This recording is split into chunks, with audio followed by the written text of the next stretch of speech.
And Indian bowlers produced a disciplined performance on the opening day of the second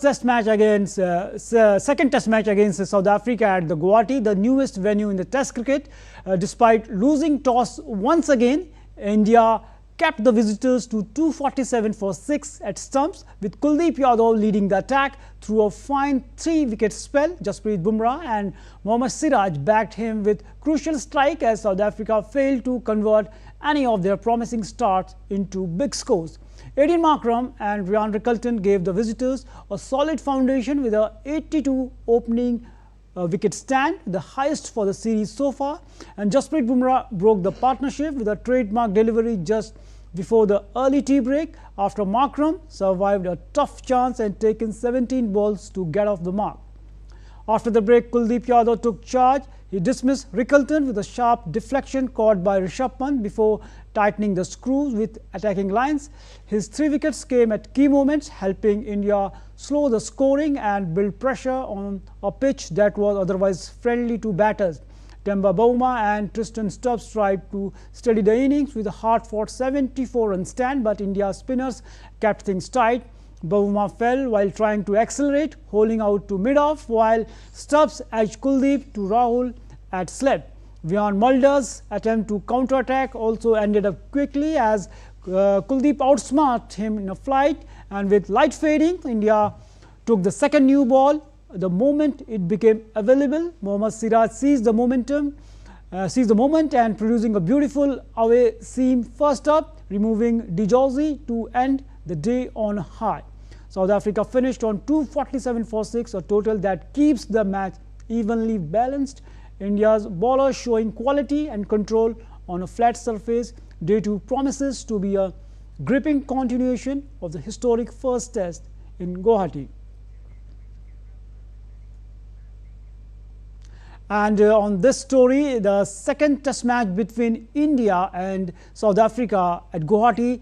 It's the first time Guwahati is hosting the test match. DD India correspondent Gaurav Kumar is joining us. Gaurav, if you take a look today's day, India, the way they made a bounce back 3 wickets by Kuldeep Yadav. Do you think right now the things are finally balanced in favor of India, considering the pitch is assisting the batters in a batting friendly pitch?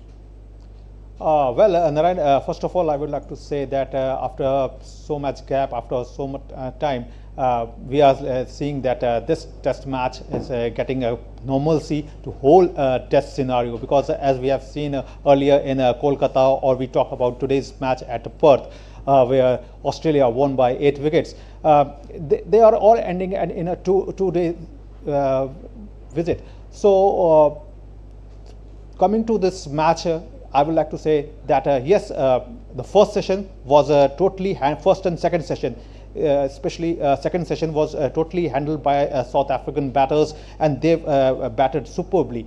They haven't shown eagerness, they haven't played bad shots, and they've kept their wickets. But in the third session, India coming back with the Kuldeep Yadav. Kuldeep Yadav makes India come back and taking back-to-back wickets. So this was the potential what shows by Kuldeep Yadav, and that what the things make clear, and that makes easy for Indian team, because if you miss out third session, the first 2 sessions was totally dominated by the South African batters. And one thing, there's a totally change in the mentally of Indian think tank and South African think tank. They have added one more specialist spinner, Muthuswamy. However, Indian team have gone with Nitish Kumar Reddy, but it doesn't mean that when you are, if you see today's record, Nitish Kumar Reddy, he just bowled only 4 overs in which he's given 21 runs. And once again, your spinner are coming and to save you and getting you to back in the matches.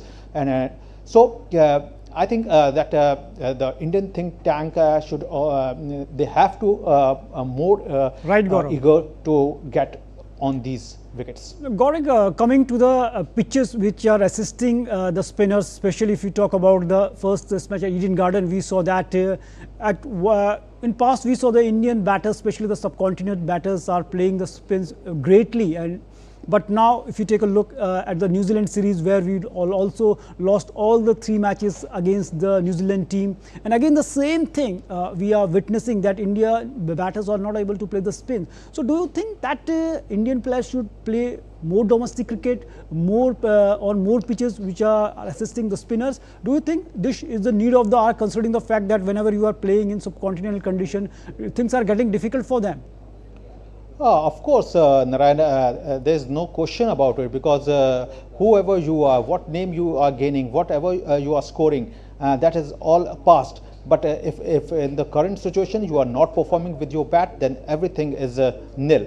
So Indian batters, what I think that they are much gaining in the T20 areas. They are because we all know that nowadays T20 is rushing, and everywhere you go, whether you go to the leagues, whether you go for the T20 format, is everywhere. So things are coming down. You have to take the things to come down. So you have to play to the Ranji Trophy matches, because where you will play the whole day matches. So they have to more and more, if you give time to the Ranji Trophy matches and the domestic matches, then you can test yourself in the test temperament. You can gain in the mind to the test temperament. But nowadays what we are seeing, that the players are more eager to play the leagues, more eager to play. They are performing in the IPL, they are performing in the T20. But when we come to the test matches, they lose their concentration, they lose their temperament. What the temperament they needed, they just lose over there. So this is the need of the hour, and I think when Indian batters will come to play at this soil of Guwahati, which is a red soil, but as the day will progress, it will be more difficult for the Indian batters, and especially when South African side has added one more specialist bowler of spin. Definitely, as the match will progress, the condition for batting will be difficult. Gaurav, you stay with us. We again come to you on the Ashes story too, and moving forward to today's big story, the Ashes. Australia have taken a stunning 1-0 lead in the Ashes after defeating England by 8 wickets in a dramatic test that ended inside just 2 days in Perth. In a match filled with collapses, counter-attacks, England squandered a strong position earlier in the day before Australia's Travis had changed the script with a blistering century. The hosts chased down 205 in just 28.2 overs, leaving England shell-shocked and series wide open. Australia completed a remarkable turnaround to win the first Ashes test by 8 wickets at Perth. The test match, which saw 19 wickets fall on day 1, took another dramatic turn when England collapsed from 65 for 1 to 164 all out in their second innings. Scott Boland and Mitchell Starc led the demolition, sharing 10 wickets in the match and ripping through England's middle order during a frenetic middle session. England lost 9 wickets for just 99 runs, a slide that shifted the momentum decisively. Set 205 for the victory, makeshift opener Travis Head produced one of the most explosive Ashes innings, smashing 123 for 83 balls. He reached his century in just 69 deliveries, peppering boundaries at will and giving England a taste of their own aggressive style. Marnus Labuschagne supported him with an unbeaten 51 as Australia raced to the target at over 7 runs per over. Earlier, England's top order faltered again, with Joe Root falling cheaply for the second time, and Ben Stokes dismissed by Starc for the 11th time in Test. Boland's disciplined spell triggered a collapse that England may rue as the series progresses. England now carry all the momentum into the Australia carry all the momentum moving into the next test, while England are left searching for the answers after one of their quickest defeat in the Ashes history.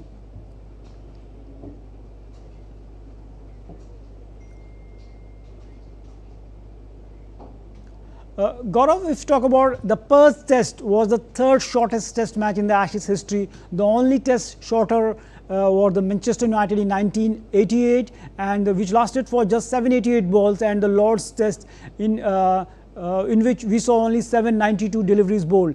Travis Head smashed the second fastest 100 in Ashes history, reaching the milestone in just 69 balls.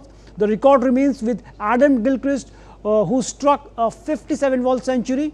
in Perth in 2006. So, talking about this match, England went from a position of strength to crashing a big defeat against the Australians. So, what do you call it? They are always going for England, going for the baseball. They were in a position of strength. Do you think rather than going for a particular philosophy, they should stick to the condition and play according to that? I would like to say, Narayan, that this is the brilliant answer from the Aussies. So you can say that the Auss ball, that baseball, it's gone away. It's gone away because if we look out to this test match, the things changes too much here. First of all, if you see that England have been restricted by on 172, and then Australia coming to bat, and they are all out of 132. Then England gaining a 40-run lead, but again their class was flop. The flop show was again there in the field from their batters. They have started well. They were at one time they were 63 for 1, but in the second inning. But just adding 23 runs, they have lost 5 wickets in a. So in this type of scenario, you can say that the more pressure was there on the English batter, and they have to rethink about their baseball technique, because it's not working for them. You can't go everywhere. You can't. The luck cannot go for every time for you. Yes, of course, Ben Stokes have taken the wickets, 5 wickets in the first inning, but then Australia have come out in a brilliant way, and they have shown the ability that okay, you have bowlers out on a first inning at 132, but we have the capability, and that what the Travis Head shows in his batting where he played a 123 knocker of 83 delivery.